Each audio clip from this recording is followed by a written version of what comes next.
So what's up guys? Nandito tayo ngayon sa Detail Boulevard and kasama natin ngayon si Andre Lanzuela, ang founder ng Broke Boys Club. Tough long battery. Tough and long lasting. So Andre, ano bang history ng Broke Boys Club? Ang Broke Boys Club is nagmula sa isang kanta ni Broke Boys na about passion and loyalty. Tapos, not minding hate nga from Broke Boys. Kaya, pag sinabi kasi ng Broke Boys Club, ang una nilang naiisip, puro Broke Boys nga. Pero without knowing the story behind na it's about hating Broke Boys na may nasasabi lagi sa mga taong umaangat na sa gano'n. Pero ayun talaga naging backstory ng Broke Boys. So, ano yung naging reason mo bakit binuo mo ang Broke Boys? Naging part kasi ako ng multiple car clubs at car groups. Tapos, lagi kong napapansin na parang na-left out ako kasi since bago nga ako sa car scene ng mga time na yun, I wanted to create a community or a club na para sa mga taong nale-left out na katulad ko. So, nag-start ako ng club na walang ini-invite. I started alone tapos, ayun, I saw people na interested na sumali ng club ko and it started from that.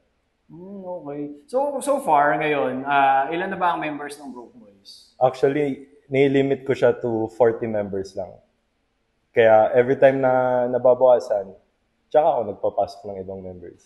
So maximum ng 40 siya, then pag may nawala, tsaka ka lang ng bago.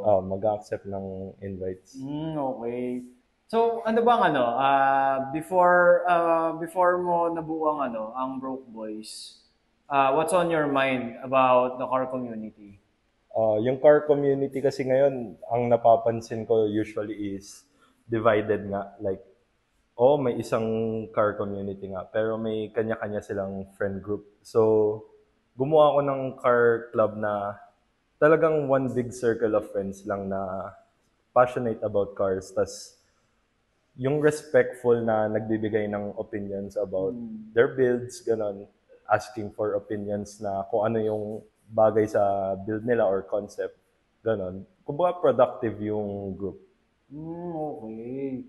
So meron bang parang standards before makasali ng Broke Boys? Actually, dati nagbe-base ako sa cars. Pero as time passes by, ngayon personality na talagang basehan ngayon eh. If kaya makisama sa group, gano'n. Kung kaya nila makipag-socialize or maging part nga ng community na magiging dedicated din sila. Kahit hindi sobra, maging present lang sa mga meets, gano'n. Baga yung presence nila nararamdaman sa grupo. Ramdam din ng buong group. So anong future plans mo with the Broke Boys Club?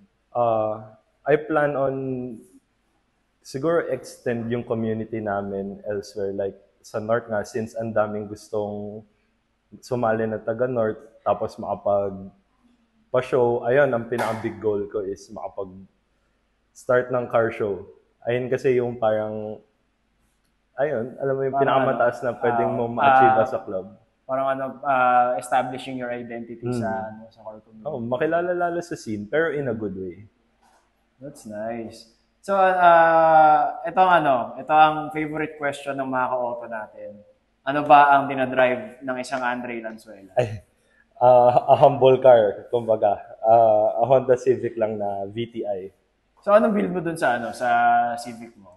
Actually, stance car na siya ngayon na sakto lang, simpleng build lang din ng kaaya-aya din for all types of build din. Okay, that's nice. So, may gusto kong i-shoutout, Andre? Gusto ko lang i-shoutout, Broke Boys Club lang, since ayun lang naman talaga ang group ko ngayon. Ayun lang.